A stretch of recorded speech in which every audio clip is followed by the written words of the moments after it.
All right, guys. One of the things that you need to do when you are cleaning and vacuuming, it's vacuum underneath the bed. I don't know if you can see it, but I'm going to try to focus. But um, there's dust that accumulates underneath the bed, and over time,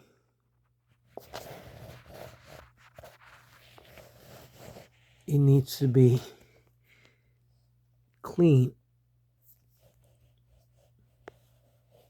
So when you're doing the vacuuming, don't forget to do underneath the bed.